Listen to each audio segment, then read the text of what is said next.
जय हिंद दोस्तों, आज का जो अपना वीडियो रहेगा उसमें अपन बात करने वाले हैं कि मैं अपना स्टॉप लॉस कहाँ पर लगाता हूँ। मेरे पास बहुत सारे मेरे क्लाइंट्स हैं, वो भी मेरे को मैसेज करते हैं कि आप जब स्विंग ट्रेडिंग करते हैं या इवन पोजिशनल ट्रेडिंग भी करते हैं, तो आप अपना स्टॉप लॉस कहाँ पर लगाते हैं? क्योंकि बहुत सारे लोग कन्फ्यूज़ रहते हैं कि प्रीवियस डे लो पे लगाना है, बेस लो पे लगाना है या फिर आप जो सेम डे है उसके लो पे लगाना है या फिर आपको 2% जो फिक्स्ड एसएल रहता है। जैसे मानस अरोड़ा करके जो ट्रेडर है, वो 2% का फिक्स्ड एसएल लेके चल रहे हैं, पर उनको 10-15 साल का एक्सपीरियंस हो चुका है। कुछ-कुछ हैं जो मार्क मिनर्विनी जैसे जो यूएस इन्वेस्टिंग चैंपियन है, लेजेंड है वो, तो उनका अलग रहता है कि 3% वाला उनका क्राइटेरिया रहता है। बहुत सारे लोग क्या करते हैं कि मदर बार दिखते हैं उसके जो अंदर वाली बार रहती है, फिर वो उसके हाई पे एंट्री करते हैं, उसके लो पे एग्ज़िट करते हैं। तो आज देखेंगे कि मैं क्या करता हूँ, मैं कौन-सी चीज़ करता हूँ और मैं क्या करूँगा कि ये जो पारस डिफेंस वाला है, इसको मैं आपको यही बताऊँगा कि ये वाला जो ट्रेड है, इसको नेविगेट कैसे करना है। इधर मैंने रिप्ले मोड में डाला हुआ है ये चीज़ कि अगर अपन इसको ट्रेड करते हैं पारस डिफेंस को तो अपन कैसे करते हो एक बहुत ही तगड़ा रिटर्न मतलब मैं ये बोलूँगा आपको कि अगर आपके पास ज़्यादा टाइम नहीं है, अगर आप आईटी सेक्टर में काम कर रहे हैं या फिर आप वर्क फ्रॉम होम कर रहे हैं कहीं पर भी या फिर आप अगर आपकी डे जॉब है, आप उतना ध्यान नहीं दे सकते मार्केट में, तो ये वीडियो देखना आपके लिए बहुत ज़रूरी है क्योंकि इसमें मैं बताऊँगा कि आपको डेली ऐसा नहीं है कि 3-4 घंटे स्क्रीन पे एकदम बैठना है। मैं आपको पूरा बताऊँगा कि स्टॉप लॉस कहाँ लगाना है, ट्रेलिंग स्टॉप लॉस कहाँ लगाना है, कहाँ पर एंट्री होगी, कहाँ पर एग्ज़िट होगा। तो आज की ट्रेड में अपन वो देखेंगे। तो सबसे पहले तो ट्रेड है पारस डिफेंस। अभी गवर्नमेंट ने जैसे मैं पिछले 2 वीडियो में भी बात कर रहा हूँ कि गवर्नमेंट क्या कर रही है, जो आपका अपन चीज़ें इम्पोर्ट करती हैं, तो गवर्नमेंट क्या है, एक लिस्ट निकालती है कि ये वाली चीज़ें अब आप इम्पोर्ट नहीं कर सकते हो, है ना? उसमें अभी जो गवर्नमेंट है उसने 6th या 5th या 6th इन लोग ने लिस्ट निकाली कि ये सब चीज़ें आप नहीं कर सकते, तो जो डिफेंस के स्टॉक्स हैं वो ऊपर भाग रहे हैं। अब अपन ने देख लिया कि सेक्टर तो स्ट्रेंथ में ऑर्डर्स भी आएँगे यही वाली कंपनीज़ को मतलब अर्निंग्स अच्छी बढ़ेगी, तो फंडामेंटली अपन को इतना ही देखना है कि कंपनी तो फंडामेंटली अच्छी है। अब अपन देखेंगे कि ये टेक्निकली अच्छी है कि नहीं है। अब टेक्निकली जो अपन ने देखा है, जो हिमांशु शर्मा करके चार्टिस्ट उनने हमेशा अपन को बताया है कि जितना बड़ा बेस होगा, जैसे अगर आप देखेंगे इधर अच्छा बड़ा बेस है और फिर जब वो ब्रेकआउट देगा तो बहुत ही शानदार ब्रेकआउट देगा। फिर अगर अपन रोहित सर की बात करेंगे जो वीवीवी एनालिस्ट है, उनने बोला है कि अपन को पहला एक्सटेंशन छोड़ना है, ठीक है? अपन को दूसरा और तीसरा एक्सटेंशन पे अपन को ट्रेड करना है।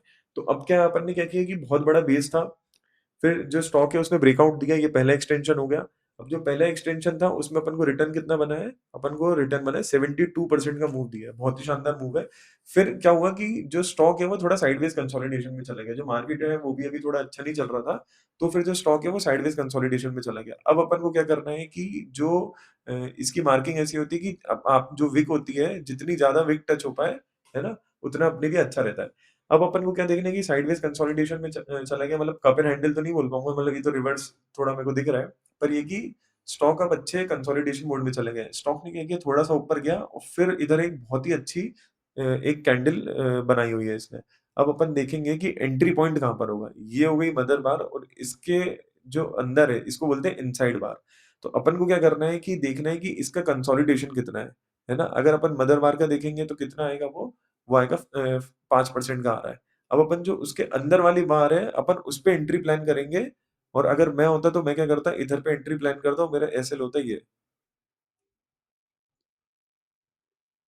3.16% का मैं एसएल लेता। मतलब जो मदर बार है उसके हाई पे मेरी होती है एंट्री, मैं आपको मार्क करके दिखा देता हूँ। हॉरिज़ॉन्टल रे अपन को लेना है, ये मेरी एंट्री होती ताकि जो ओवरहेड सप्लाई है वो कुछ भी नहीं रहती, मेरा एग्ज़िट होता ये। इसके नीचे जाएगा, मैं एग्ज़िट करके निकल जाऊँगा। तो ये आपकी एंट्री प्लान हो गई कि इधर मैंने 3-4% का मैंने एसएल लिया हुआ है। मैंने पोज़ीशन साइज़ 10% 15% की मैं जनरली प्रेफ़र करता हूँ। 10-15% क्योंकि अपन ने फंडामेंटली भी देख लिया है, स्टॉक भी अच्छा है, क्लीन है, तो मैं इसमें 10 से 15% की पोज़ीशन साइज़ इसमें लेके बैठता आराम से। अब अपन इसको प्ले करेंगे कि ये वाला जो ट्रेड है ये कैसा गया अपना। एक और इनसाइड बार बनाई, अगर मैं इसको इधर स्टॉप करूँगा कि इधर पे आप देखेंगे। अब लोग बोलेंगे कि यार ट्रेड तो फेल हो गया। इसने फिर एक और इनसाइड बार बनाई। मतलब आपकी दूसरी एंट्री भी इधर पे हो सकती थी। फिर क्या हुआ कि जो शेयर ऊपर गया और फिर वो नीचे आके आपका स्टॉप लॉस इसमें हिट हो गया। अब फिर आगे देखते हैं क्या होगा इसमें। अब क्या हुआ ना कि इसने ये नीचे गया पर आप ये विक देखेंगे ना तो ये विक का ये मतलब है कि जो बायर्स हैं वो अभी भी स्ट्रेंथ में है। मतलब सेलिंग तो आई थी पर जो बायर्स हैं उनने उठा के वापस शेयर को ऊपर कर दिया। फिर अगले दिन क्या हुआ फिर नीचे गया, इधर इसने हैमर बनाया, है ना? अब अपन ज़्यादा ये मैं इस पे बात नहीं कर रहा हूँ, डोजी, कैंडल, हैमर इन सब पे मैं कभी डिस्कस नहीं करता, पर क्या हुआ है कि इधर पे भी रिजेक्शन आया यही वाले लेवल से, है ना? अब अपन को ये देखना पड़ेगा कि जो स्टॉक है, वो है स्ट्रेंथ में। तो फिर अपन कब एंट्री प्लान करेंगे, वापस जो अपनी सेकंड एंट्री रहेगी, वो रहेगी इधर पे, ये वाली। इसके हाई पे खरीदूँगा, इसके लो पे बेचूँगा। आपका जो स्टॉप लॉस आ रहा है, वो 2.39% का आ रहा है। इधर पे मैं एंट्री अपनी प्लान करता, ये जो पुरानी एंट्री है, इसको अपन हटाते हैं। ये अपन ने पुरानी एंट्री हटाई, जो अपनी नई एंट्री होती, 2% के एसएल से इधर पे अपन लेते हैं, ऊपर गया, नीचे गया, पर ये स्टॉप लॉस हिट नहीं किया, थोड़े से बच गया। और फिर उसके बाद उसने अगले दिन जो मूव दिया, वो 4.8% का, 2.63% का, और उसके बाद ये मूव आया है। तो यही चीज़ मैं आपको बताना चाह रहा हूँ कि जो स्टॉक है, उसमें आप मल्टीपल एंट्रीज़ कर सकते हैं। मानस अरोड़ा जी हैं, उनने भी आज मतलब ट्विटर पे डाला है कि वो बहुत सारे लोग क्या करते हैं कि अगर जैसे मेरा इधर स्टॉप लॉस हिट हो गया, है ना? अब मेरा वो 2-3% चला गया, अरे! शेयर तो बेकार है, और फिर आप उसको क्या करते हो, आप उसको निकाल देते हो। आपको निकालना नहीं है, आपको क्या करना है कि वो वाला जो स्टॉक है, उसको अपनी वॉच लिस्ट में रखना है, क्योंकि आपने प्रायर एनालिसिस करके रखा है कि स्टॉक तो अच्छा है, क्योंकि ये सब प्रोबेबिलिटी का गेम है। फिर उसने फिर से टाइटनेस करी, इधर रिजेक्शन मिला, मतलब बायर्स अच्छे हैं, और फिर आप इधर एंट्री प्लान करते हैं। और आपके एंट्री पॉइंट से अभी तक के जो रिटर्न है, जैसे इधर से अपन ने एंट्री प्लान करी, अभी तक का जो रिटर्न है, वो है 15% का। तो ये चीज़ है कि 15% आपको 1 हफ्ते में मिल रहा है। ठीक है, आपने उसमें 2-3% जाने दिया, आपको 12 या 13% का एक ट्रेड मिल रहा है, और ये अभी भी रनिंग है। ऐसा नहीं है कि ये जा चुका है। अगर अपन इसमें ईएमए जो 10 ईएमए होता है, अगर अपन उससे ट्रेल करेंगे, मैं आपको दिखा देता हूँ। मूविंग एवरेज अगर अपन इसमें लगाएँगे, तो मूविंग एवरेज भी अगर आप लगाओगे, तो ये देखिए, अब इसमें अगर मैंने 10 ईएमए लगाया है, ठीक है? 10 ईएमए पे आप देखना कि कैसे अभी ट्रेल, वो जो स्टॉक है, अभी वो ट्रेल ही हो रहा है, जब जब से उसने ब्रेकआउट दिया, ये देखिए। अभी भी उसने ब्रीच नहीं किया है। मैं अगर मैं आपको सजेस्ट करूँ, तो आपको 50% निकाल लेना चाहिए, क्योंकि जो मार्केट है काफ़ी चॉपी है।